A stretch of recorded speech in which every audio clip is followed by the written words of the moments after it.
Hey guys, it's Jake here with eTrailer. Today we have a 2015 Chevrolet City Express, and we're going to be taking a look at, and I'm going to show you how to install the Curt 4-pole wiring kit on it. Now the main reason why you want to put 4-pole wiring on your vehicle is so that you can send the proper signals to your trailer to let others know what your intentions are when you're pulling a trailer. The functions that are going to come on a 4-pole are going to be your ground, your running lights, your brake lights, and both of your turn signals. The kit is going to come with a control module that'll go on the inside so you'll never see it.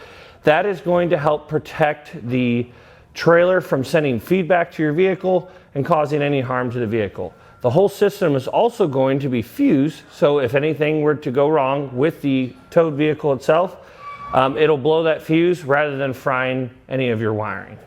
The kit is going to connect directly to the back of your taillights, so you won't have to cut into any factory wiring. So if you have a lease vehicle or you just don't want to cut into factory wiring, this is going to be a great kit.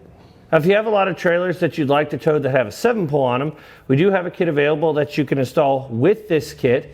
It'll connect directly into it, and then that will have your 4-pole functions taken care of, and then you'll just have to connect all your braking functions to the cab of your vehicle, and then you'll be able to run a trailer with brakes on it. The installation for this wiring kit's not going to be too bad. It might take you a couple hours at home, so I would at least set aside an afternoon to get it done. The installation that we're doing today is on a work model, so it's going to be very, very simple because there's nothing inside of the vehicle. We just have to lift up a mat in order to run some of our wiring. And then the other main wire, which is the most difficult part of the installation, is running a power wire up to our battery. But we've got this video to show you how to do it, so let's go ahead and get into it. To begin our installation, we're going to be starting in the rear of our van. We'll need to start by removing these fasteners. There's going to be 7 of them across the back here. Actually, there's only 6.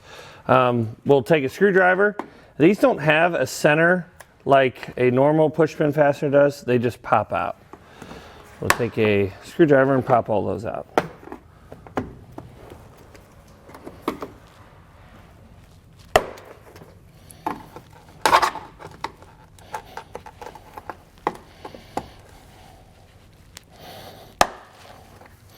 Then we can take this panel and pull it up and set it to the side. On both sides, we'll have these black grates that we need to take out so it slides up. So we'll just need to do the same to the driver's side. Now we have our wiring harness. We're going to need to disconnect this plug here.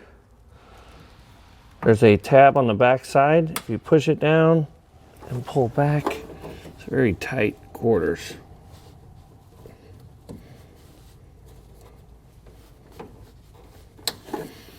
Might help if we pop this off of here so we can get back there.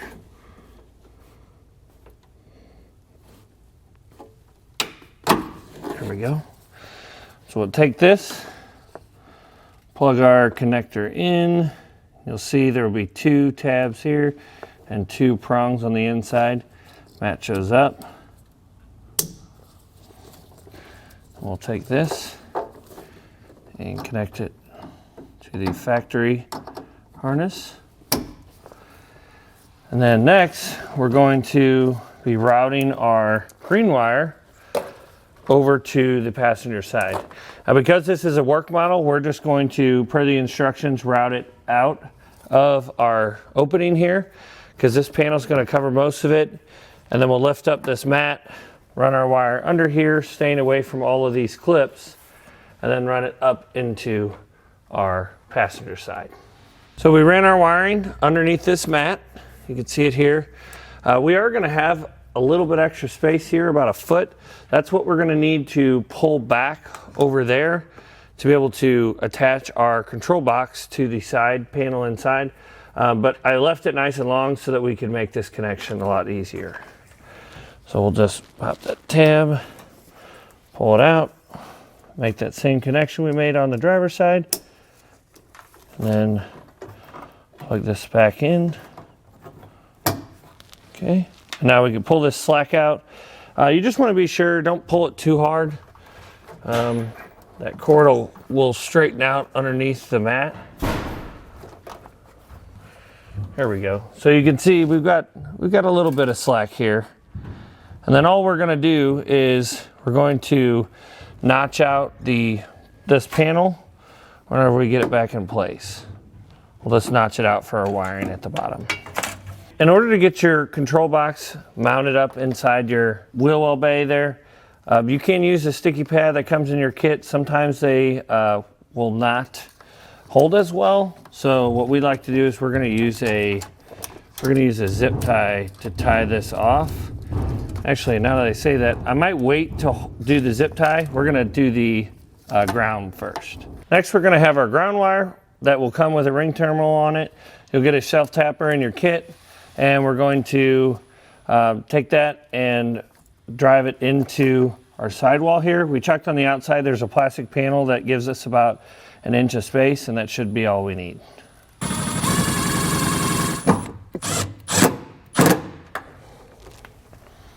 We'll pop this grommet out to give us access to the wheel well.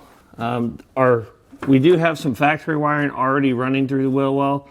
There's going to be a small protecting box on the other side, and that's how we're going to get our power wire and our 4-pole down to our hitch. I will take our long power wire and connect it to the black power wire on our control box. And this butt connector will come in your kit, and since it's going to be inside, we can use this. If it were outside, we'd want to use a heat shrink butt connector. But we'll take this line and feed it through a slit that we just cut in this grommet, and then we'll pull the remainder through, run it with the factory wiring in the wheel well, and pull it out underneath.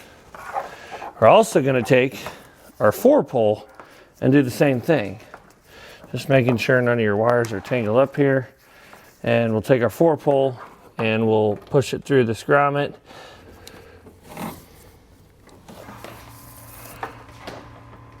With our wiring run through our grommet, we can now secure our control box to the existing wiring in here. You can use the adhesive pad, but sometimes from the manufacturers they're not super sticky, so it may not hold on for very long. Tighten this up and tuck all this wiring back here. We'll cut our zip tie off.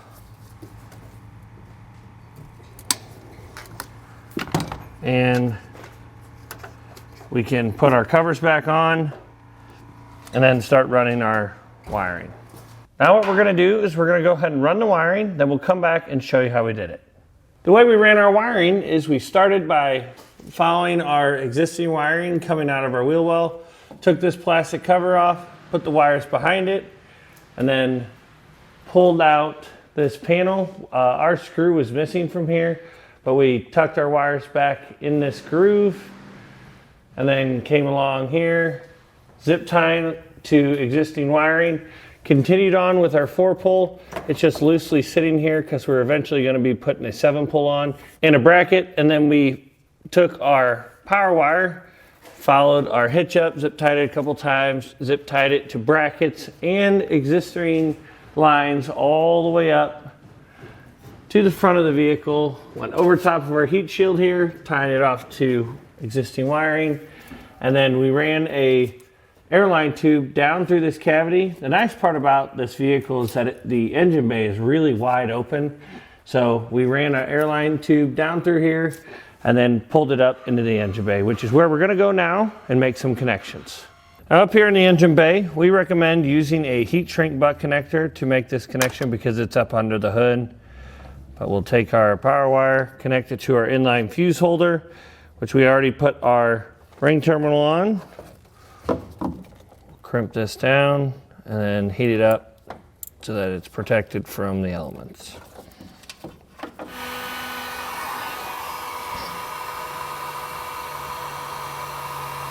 Connect our ring terminal. Be sure that your fuse is not in your fuse holder. And then reinstall the nut.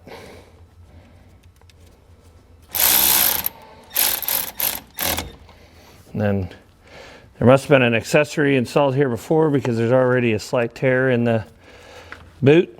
But then we'll put that back on and we can install our fuse. The reason you don't want to put the fuse in first is because if you just barely tap that positive post with the fuse installed, it could think there was a short or something and it might pop the fuse and you may not have another fuse at home. Now with that all in place, we can tuck this wiring out of the way and test it out.